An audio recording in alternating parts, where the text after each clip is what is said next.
je m'appelle Bernard Francoux, je suis glaciologue et je suis directeur de recherche émérite au laboratoire de glaciologie à Grenoble. Moi je suis Gaëlle Le Treut, je suis économiste de l'environnement, chercheur au CIRED, qui est le Centre international de recherche pour l'environnement et le développement.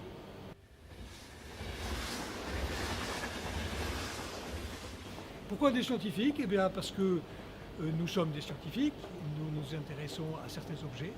Moi je m'intéresse aux glaciers, plus particulièrement au climat. Et je suis aussi très intéressé par la diffusion des connaissances sur le climat auprès du grand public. On a l'impression que le scientifique est quelqu'un qui reste dans son laboratoire, qui fait des publications qui sont lues que par des publics avertis, alors que finalement c'est important qu'il sorte justement de son laboratoire, qu'il communique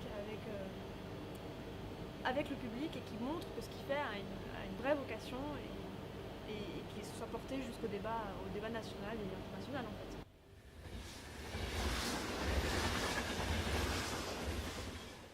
Je pense que le public a besoin d'informations. Il a besoin de comprendre ce qui se passe. Et avec des images, avec des notions relativement simples et claires, j'espère,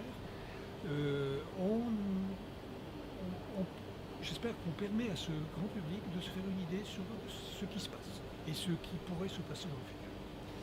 Ensuite, bien sûr, on ne va pas laisser le public comme ça, puisque les questions qu'il pose immédiatement, c'est qu'est-ce que je peux faire à mon niveau pour atténuer ou pour m'adapter à ce qui va se passer.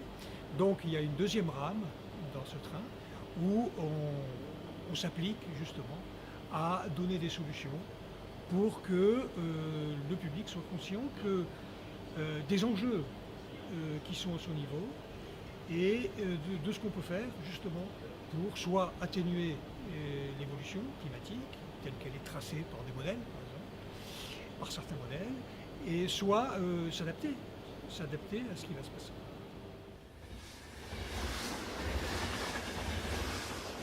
Le train s'adapte à tout le monde et à tout âge. Donc on essaie de créer un espace ludique pour aussi que les enfants puissent être là. C'est quand même les enfants, c'est la génération future et qui est peut-être la plus concernée. Ce qui est frappant, c'est de voir qu'on a quand même deux catégories de personnes qui viennent. On a, au-delà de l'âge, on a des gens qui sont très avertis, qui sont là pour discuter, en fait, de partager leurs idées et échanger dans l'espace justement des solutions, dire ce qu'ils pensent, débattre entre eux. Il y a aussi des groupes qui se forment de gens qui ne se connaissent pas et qui débattent entre eux, qui donnent leur opinion. Mais il y a aussi d'autres personnes, même si elles sont un peu moins représentées, il y a des gens qui débarquent dans le train, qui n'y connaissent vraiment rien, que ce soit pour le problème climatique passé et pour les solutions futures, et qui ressortent du coup du train avec un bagage qu'ils n'avaient pas avant. Et ça, c'est aussi quelque chose de très stimulant. C'est une belle aventure, je pense, pour le train, de porter son savoir et de le donner et de le transmettre. Moi, je suis particulièrement intéressé à transmettre ce message auprès des enfants. D'une part parce que je suis grand-père, et d'autre part, je crois que c'est extrêmement important que la génération qui nous suit sache ce qu'il attend. Et je pense que ce train également sert à renouer le fil entre les liens entre les générations. Et ça, c'est absolument essentiel. Donc, comme disait ma collègue, il est important d'avoir tout public, mais je pense que s'adresser aux enfants est particulièrement